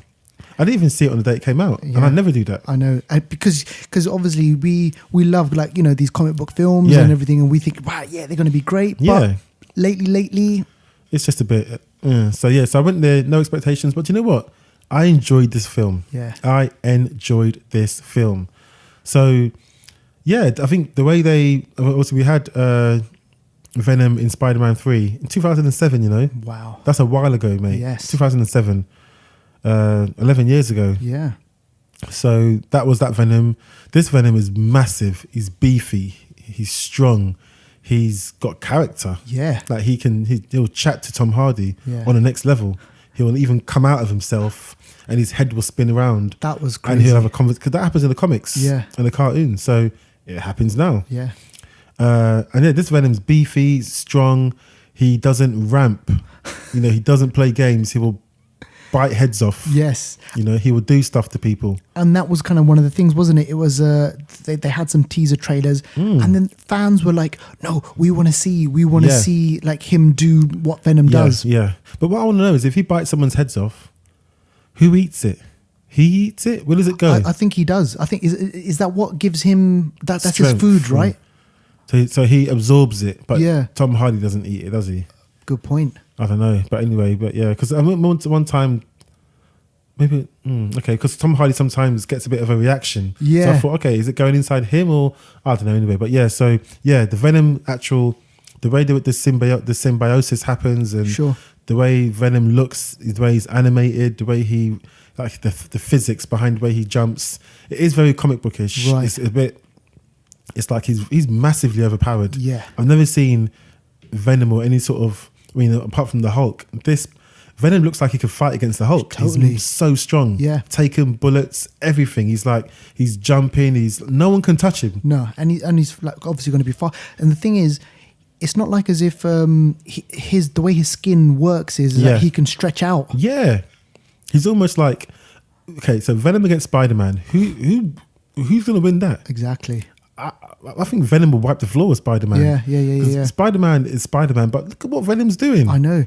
I mean, when I was like you, so my expectation was really low, and I just thought to myself, look, it's a Sony film, right? And although he's a Marvel character, it's a Sony film, and lately I just I don't think anyone's been able to compete with Marvel. Right, with the way that they make films. So my expectation was really low. I went into the film and my reaction was, you know what? I had a bloody good time Yeah. whilst I watched this film. And I came out of the film thinking, wow, so what was all the fuss about? Because the reviews of this film were, it's a terrible, terrible film. It's all over the place. And yeah, there were some bits which Yeah, a which lot were of like, critics slated it. Yeah. I noticed, yeah. So I thought to myself, right, okay, fine. Look, ladies and gents, you got to go out and watch this film with kind of like, not with Marvel eyes and like, you know, what they've done with it. But what I think is it's a great introduction to a character which has got many, many layers. And before we kind of speak more about the film, Deval, I just wanted to ask you now, this in the comic books, Venom is a big character. Yeah. Like going back to the 80s. Yeah. We're introduced when, I don't know, Peter Parker, Spider-Man got hold of the suit. Yeah. And then it bonded with Spider-Man, and then it kind of they got separated, and then Venom was pissed off with Spider-Man. Then it jumped on to Eddie Brock. Eddie Brock hated Spider-Man as well. I think also Flash Thompson's had it in the comics as well. Exactly, yeah. He's like the college jock or the high school jock kind of thing. Yeah. So when I was kind of like doing research on this, so Venom has been good, been bad, and there's been times where he's teamed up with Spider-Man Yep. to kind of deal with other kind of like other villains and stuff like that. So he's got like rich and varied kind of character. And when I was kind of like reading up on this, Tom Hardy in a recent interview was asked a question like, what was your favorite scene? And he was like, well, my scenes were, the favorite scenes that I had were cut out. Yeah, 40. I think altogether 40 minutes were cut out. So But, a part yeah. of me feels like as if maybe there was maybe some disjoint, maybe, you know, maybe he wanted a bit more and they didn't kind of like provide that. And a part of me went away from the film thinking, you know what, would have been really good if this was an R-rated film. Yeah, I think a lot of what was cut out was the R-rated parts. Yeah. Because it wasn't. They made it to be R-rated, but Sony decided after the film had already been shot that they want to market it at a certain level. Sure. So then they had to cut out a lot of the R-rated scenes, which I think maybe what Tom Hardy was referring to. And I think that character, because he's really loud, isn't he? He is like this really hulking character, and you know the way he kind of like controls situations and the way he does. But I think the interaction between the two, so Riot and Venom, you mean? I was going to say like, the conversations between Eddie Brock and Venom. I thought it was quite funny. It was interesting. Like, you know, this kind of like a relationship is forming between these two. Venom starts to like Eddie Brock. Yeah. And decides to kind of like say, well, look, you know what? I like your planet. I'm Yeah, going to look yeah, after it, yeah. and I'm going to save you from Riot and Yeah. like all the other shit that's going on.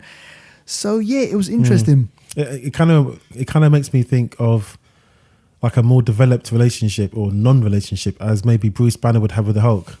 But obviously we don't get to see it. Great. But this looks like what Bruce Banner has on an internal conflict type of environment. Yeah, great connection. This is obviously what we see externally, but it's good to see, because they have proper conversations. And on the street, it looks like he's talking to himself, but really, he's hearing these voices, and it's because I guess he's protecting people by having the conflict, because otherwise Venom would come out and just be doing all kinds of shit, biting people's heads off. Exactly. And the thing, what Tom Hardy in the film, so a bit kind of like a bit spoilery over here, he kind of tells Venom, look, there are some good people in this world.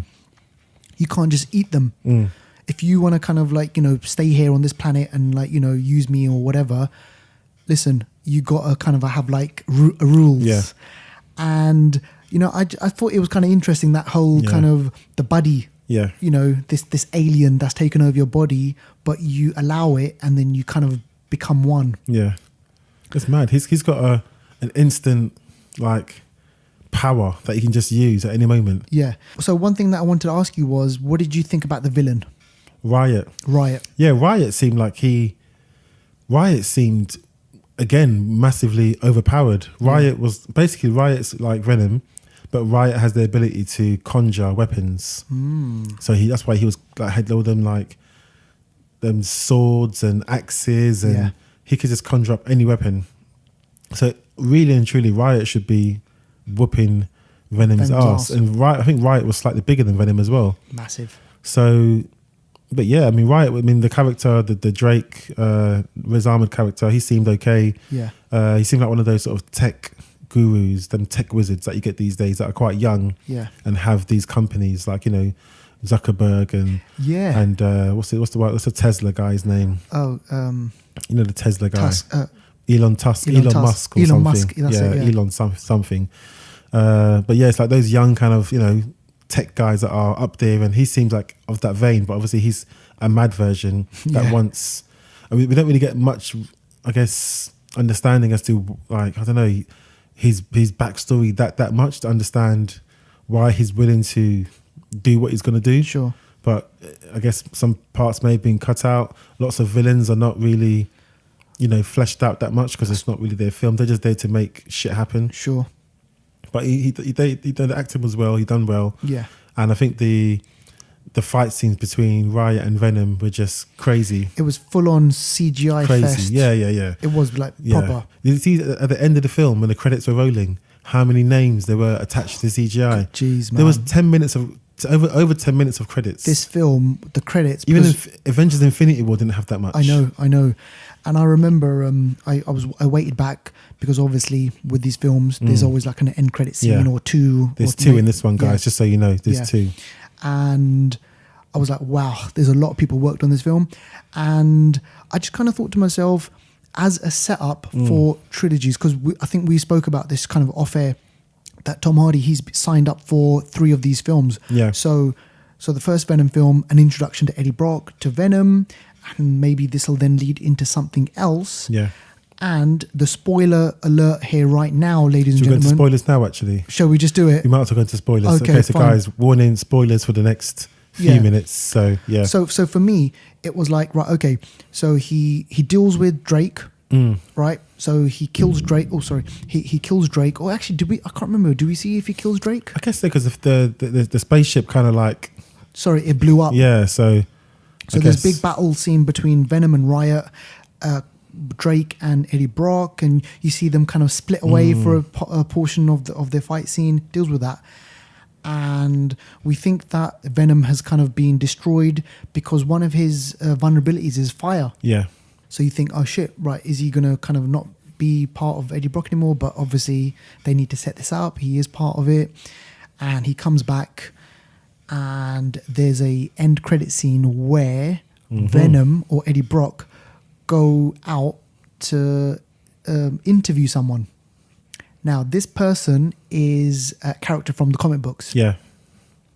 And he's a serial killer. Yeah, Cletus Cassidy. That's it. That's his name, yeah. And this person is played by, in the film, Woody Harrelson. Yeah, so we literally see him for about a minute or so. And he says something in the in his moments with Eddie Brock, which is... when I'm going to get out of here, and I will... There's going to be some... There's going to be carnage. Exactly. And this is a direct link Yeah. to the comic books because Cletus, he becomes Carnage. Yeah. And Carnage is the son of... in the comics, Carnage is the son of Venom. Yeah, yeah. So I think this is then sets up this whole kind of like second part, which if this film does take a lot of money, we'll probably end up seeing, right? I think regardless, it's definitely there. The contracts isn't it? have been signed. Yeah. It's gonna happen. There's gonna be a Venom 2. Yeah. And it's gonna include Carnage. Carnage is a nutter. Really? Carnage has no boundaries.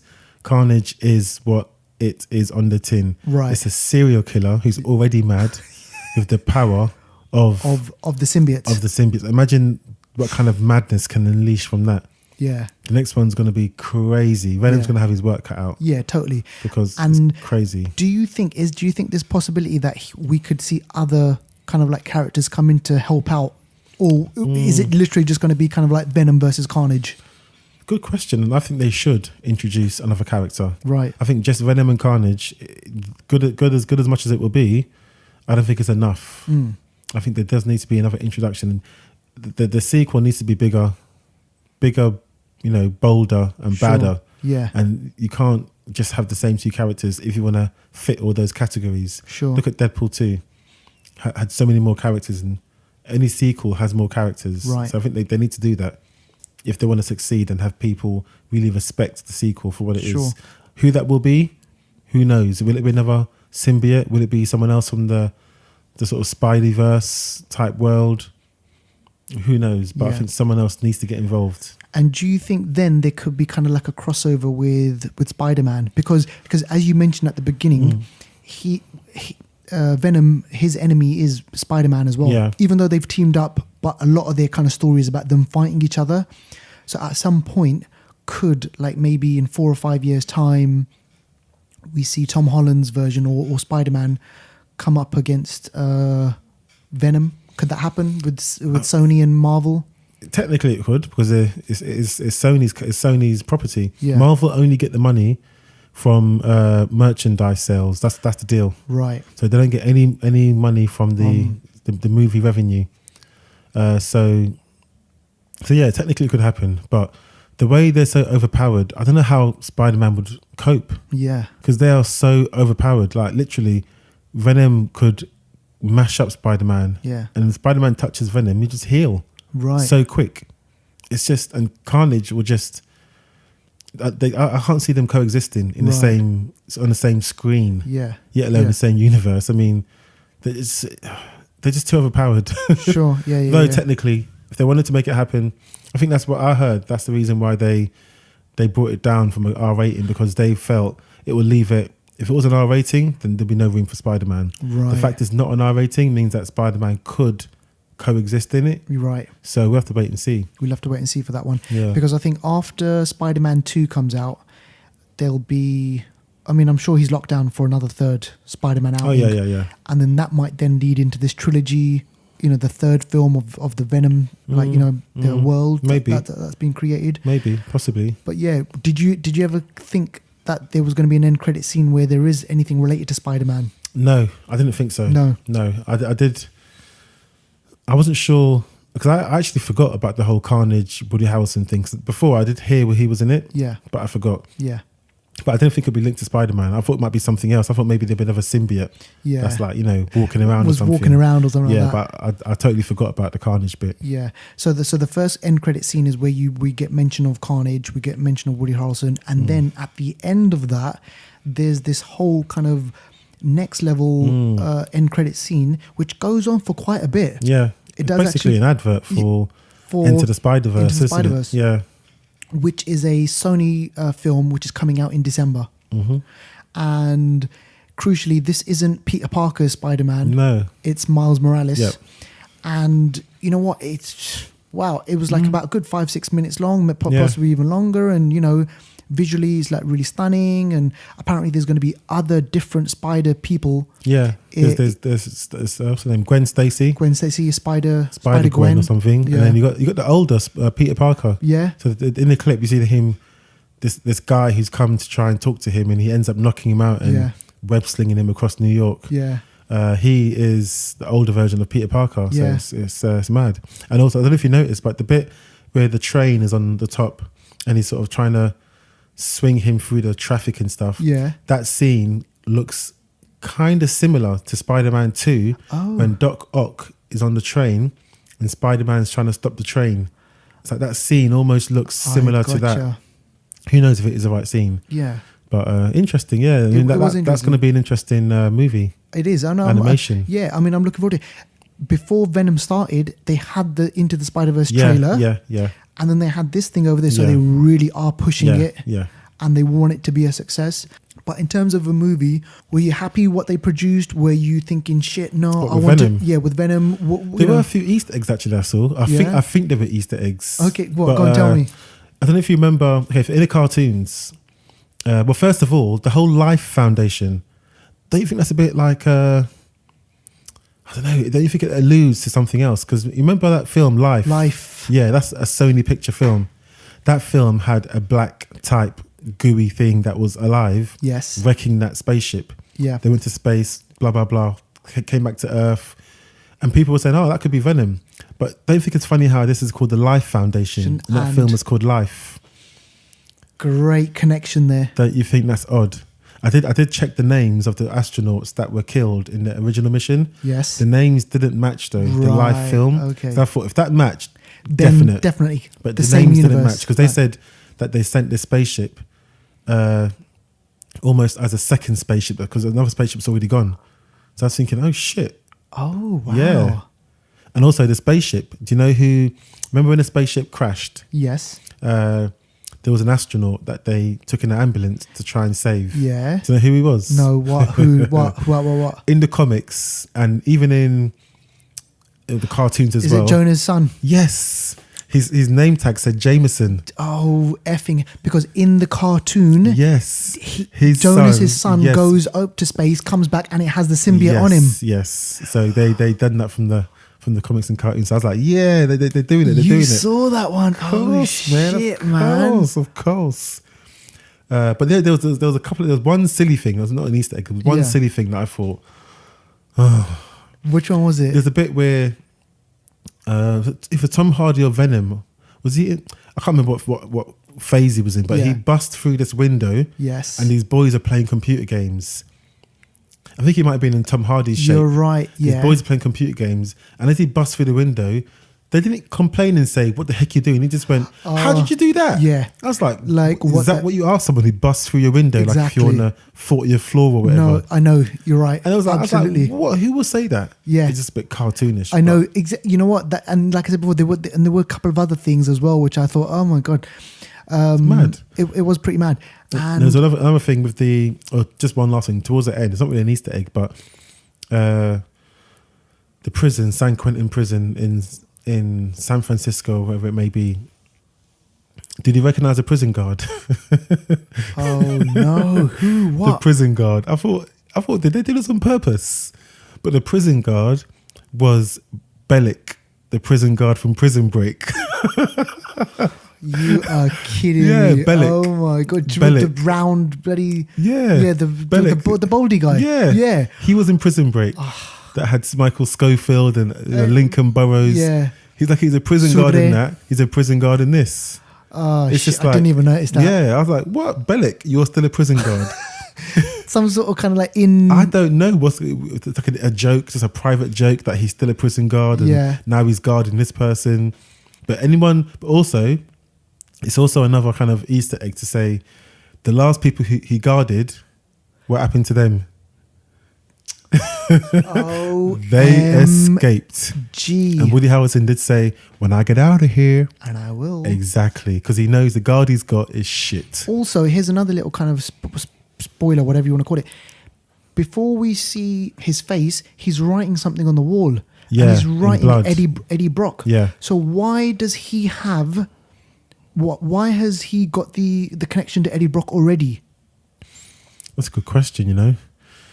Is Carnage already in him? No, it can't be because he would have been out. Yeah, he can't be. I don't know if it's just a sign of his madness, because he knows who Eddie Brock is, obviously, and I don't know. Maybe it's a sign of his madness. I don't know why he would. I don't know, to be honest. That's a good question. Because his name was already written on the wall, and he was like in blood, like he said. So that was a bit of a one. I was thinking, maybe he was trying to scare him, or I really don't know. It's a waste of blood though, because he already knows what his name is. Exactly. Yeah. But I mean, it just kind of sets up this whole kind of new universe. Yeah. All right, here's a question. Did Sony succeed? Yes. Will there be a sequel? Yes. Will this make a lot of money? Yes. Did Tom Hardy act really well? Yeah. Why was there only a small little bit of She-Venom? She had a great ass though. Oh man, I was shocked about that. She had a great ass. This is Michelle Williams. Plays his love interest. Mm-hmm. He's really mad about her. She kind of separates from him because she gets kind of like, messed up as well, caught up in all his bullshit. But then there's a point where she comes out and saves him. Yeah. And she gets venomized. Exactly. And it's a great scene because they start snogging and she looks vicious but sexy and like you wouldn't want to mess with her and like maybe you would, but you wouldn't want to tussle with her, like All right, here's the thing. Do you remember at the start of the film there's a scene between Michelle Williams and Eddie Brock? And she says, look, Eddie, I don't want you to mess around. I want you to kind of like, keep your head on straight, because remember what happened with you at the Daily Globe? Yeah, what happened though? Because remember, in the comics, that's when Peter Parker got him fired from the Daily Globe. Oh. Okay. And that was what was in Spider-Man 3. Oh. Because Eddie Brock, he manipulated a photo Okay. to make it look like as if Spider-Man was it? bad, but then Spider-Man found out, and then Yeah. and then that's how he got kicked out of that Daily Globe. And That's why why he he ended up in San had a Francisco. vendetta. Oh, is it? So they never mentioned it. Yeah, yeah. But he was like, It's "Hey, a link. he goes, I don't want to talk about that." Okay, I missed that, you know. Yeah. Oh, little Easter egg. Yeah, little the Daily Globe. Okay, nice one. Yeah, so I remember that little bit. But I mean, yeah, like I said before, on the whole, Yeah. I enjoyed it. I enjoyed it. I'll probably give it a 7. Me too. I reckon. Probably Me like a good too. strong 7. Yeah, me too. Leaning towards a half, but I'm going to say 7. 7.25. Yeah. I don't know. Yeah. I mean, it wasn't like wow. Yeah. Like when I saw Spider-Man Homecoming, I thought that was like, really interesting. Yeah. It was like really great stuff. But it's a Sony film, they haven't messed it up totally. That's the good thing. They haven't messed it up. There is still space. But then leads me then to this question: why are the reviews so bad? A lot of the critics were saying it's like the films in the 90s, like it was like an old school type action film. It wasn't really current. That it didn't really have much to it. Like they were expecting more. Obviously, Tom Hardy's a good actor. He comes with a lot of credibility, and I think they felt that maybe he wasn't used. Like it could have been like someone else could have maybe played the role, and it didn't need to be him, because someone like him, you expect the script and the action and everything to be a bit more like on a high level. Right. But yeah, I think a lot of people just felt it was a bit dated. The film wasn't as current or better than what's out there already. Right. So I get their views, which is maybe they had high expectations. I didn't, so I just enjoyed it for what it was. Exactly. But yeah, I mean, obviously it could be better in many ways. Sure. Could be worse, but I don't think it flopped. It was a steady landing. He didn't smoothly sort of hit it, but you landed safely. And I think it can set up for a good sequel. That's the thing. I think if the sequel's better, then it doesn't matter, because at least it gets better. The sequel cannot be worse. If it's worse, then it's a flop. Yeah, totally. But at least they haven't put themselves under too much pressure now. Totally. And making it kind of more kid friendly. Do you think it went against? Did that work in its favor, or? Probably box office wise, it probably will, but credibility wise and respect and all that kind of stuff, probably not. Yeah. Which is why a lot of critics maybe didn't like it as well. All right. But so 7, I reckon. Yeah. So guys, go watch it. Go and watch Venom. If you want to be poisoned, that girl is poison. Go watch Venom. Venom. Right. Okay. So now, ladies and gentlemen, let's move on to hidden gems, and we have got. You've gone to your garden, haven't you? Listen, today? I had to dig deep in the soil. I had to pluck these ones up from the strands, the roots, because they were deep. I've never heard of them. They were deep down there. Yeah. All right. And the first film that Deeper I'm going than the graves where they bury the foot and mouth sheep.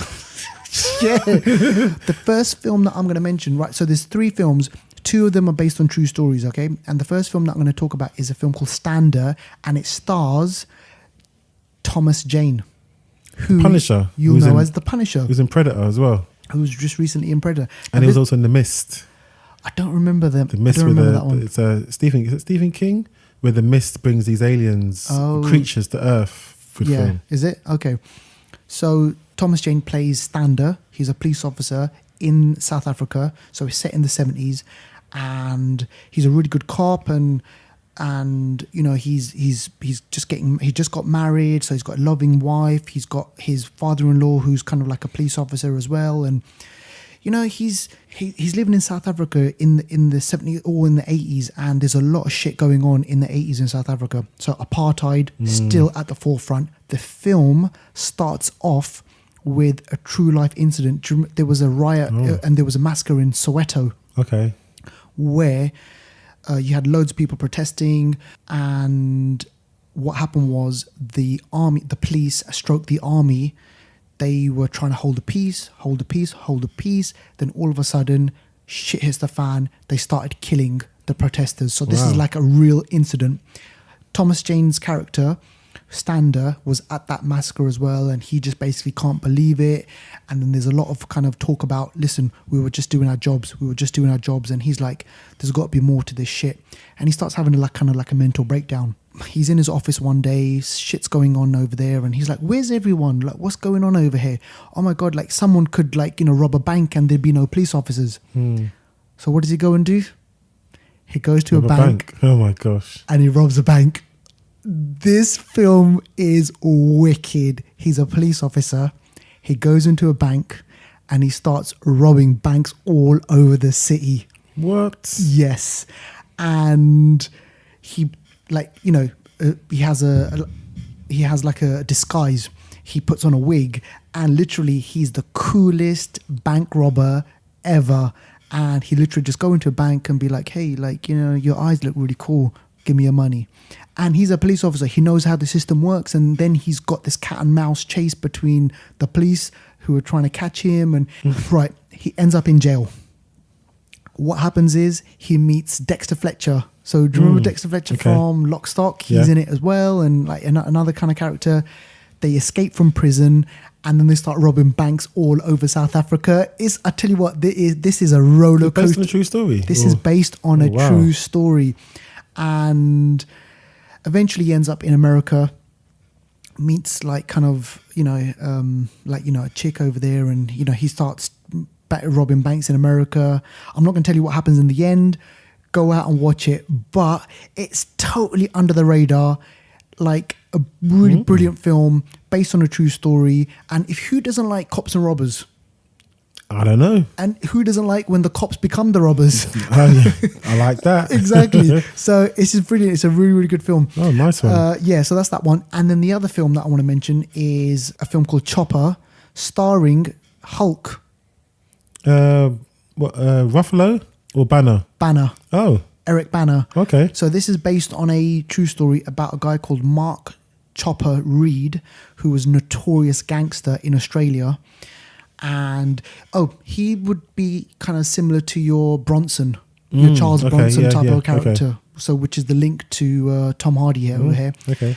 And so this is set in the 70s and it follows Mike Reed, how he got into kind of like, there's a talk about how he became who he became, really notorious, really scary type of a character, gets arrested, and you follow his kind of like story of him in prison.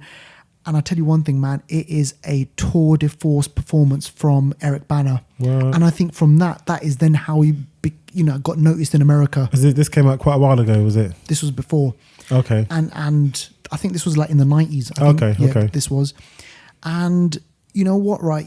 I saw a picture of the real like Chopper, and then you look at Eric Banner. Wow, man, the similarity is just there. Like he puts on weight, he bulks up, he's got these tattoos. He's a effing psycho, man. He is an effing psycho. Like, he beats people up, he breaks bones, he kills people. Like this guy is he kills people. This guy's a nasty piece of work. So if you ever came across like Chopper in real life, people will be like seriously, like if you're in that world, then you're in trouble, because this guy was bad news. Okay. And I just think it's such a great performance, because before Incredible Hulk, he's Australian, isn't he? Yeah, he's Australian. This film's like set in Australia. Oh, it was okay. Yeah, and it's again based on a true story. Go out and watch it. Before Eric Bana became Incredible Hulk, he was making films like this, and he's a comedian. He started off as a comedian in Australia. Yeah. And he made this film, and I was just like, wow, I was blown away by it. So if you can watch that one, hunt that one down again as well. And the final film from the garden is a film called Judgment Night. Have you ever heard of this one? Never. Okay, so this one stars Cuba Gooding Jr. Okay. It stars Jeremy Piven from, Emilia Estevez. Okay. You know Emilia Estevez, mentioned him right? a couple of weeks ago or last week. Yeah. Young Guns. Young Guns. Dennis Leary. No. Spider-Man. No. Gwen's dad. Her dad. It's Amazing Spider-Man. Amazing Spider-Man. Oh, him. Yes, of course. Him. Yeah. All right. Okay. So imagine you're with your friends. You've been like kind of planning a night out with your mates for such a long time, where you're going to go out to a concert or like an event, Yeah. And you're in your kind of like, you know, big truck. Everyone's having a great time. You're laughing, you're joking. And then there's like, you come across some traffic. And then you say, hey, you know what? Let's just take the shortcut. Trouble. That shortcut takes you to a road to basically hell. Serious. Right. So these four friends, they're in the truck. They need to get to the concert. They're getting late. They decide to go off the beaten track. But the beaten track for them then turns into a living nightmare where they are hunted, where they're tracked, where they're shot at, where they're killed, where they need to get from, like, say, for example, from like A to B, but they need to survive. And every step of the way, they're meeting characters like gang members. They're meeting kind of like, you know, drug dealers. They're seeing things that they shouldn't be seeing, and then, you know, they get chased. I tell you what, right? It's turned into a cult classic film. Yeah. And when I saw it, it was like kind of like a 90s or like, you know, early 2000 type of a film, which you would just watch on a Friday night, you know, you with some mates, and then you just kind of like throw this away type of thing. But you know what, right? It's a throwback to kind of, right, shit, what would you do in this situation where, you know, you're out of place? What do you do in like, imagine if you went off and like, you know, how would you escape and how would you get from A to B, and you need to get from safety, and it's you know what, it's turned into a cult classic film. And I wanted to kind of like, you know, talk about it because you don't kind of see these types of films anymore. Or if you do, they might be straight to kind of like Netflix or straight to kind of like a streaming. You can sort of miss them easily because they're not going to be massive releases. They can slip through the net. Exactly. Which is why we're here to tell them about it. And like, you know, 25 years later, I think this film, or 30 years later, whatever it is still a cult classic. People like still talk about it. And they talk about it also not only because of the acting and like, you know, the story setup, but also the music. So you had people like Ice Cube, you had like people like Ice-T, you have like seriously like big, lots of ice. Honestly, man, you've got some proper like old school rappers. Yeah, the Vanilla soundtrack Ice. for the man. Actually, Vanilla Ice, no, he wouldn't beat that. Listen, you don't know if you're gonna kind of like bring up ice. You don't bring that type of ice. But it's a great film. You know what? You know, go check it out and kind of hunt it down. What I did was I kind of went on Netflix or Prime or anything like that to see if it's on there. It's not. Oh. It's not. This is a real hidden gem. This is like a real hidden gem. So the only way to find it is through maybe you, for me, the gardener. Exactly. So I'm gonna like hook you up with Stander and Chopper and like, you know, these films. So cool. Watch out. So ladies and gents, good selection. Yeah, really good films actually. So two based on true events, true story, and then one which is just full on like, what the fuck would you do in this situation? So there we have it. Cool, nice one, great show. Thank you, Deval. It really proved to be a stinger of a show today. It did. Lots of venom in this one. I know. And like I said before, you're not Deval, I'm not Amma. Nope. We are Flixters. Flixters. I can't do that. That's too deep. It was too deep, that one. All right, okay. But cool. So again, guys, thank you for listening. Thank you for tuning in. Thank you for following. Thank you for taking part. Now we ask you to take part one more time. Make sure you comment, like, well, actually more than like, get to the comment. Be a subscriber when you comment as well, because we'd like to know that you are following. And within your comment, please add the number 20, and we will send you a cinema code to watch any film of your choice at any View or Cineworld cinema within the United Kingdom. that part is really important. Yeah, that's the small print. Yeah, exactly. So do that, guys, and you can get to watch a free film of your choice. And we will see you next time. Stay tuned. Peace out.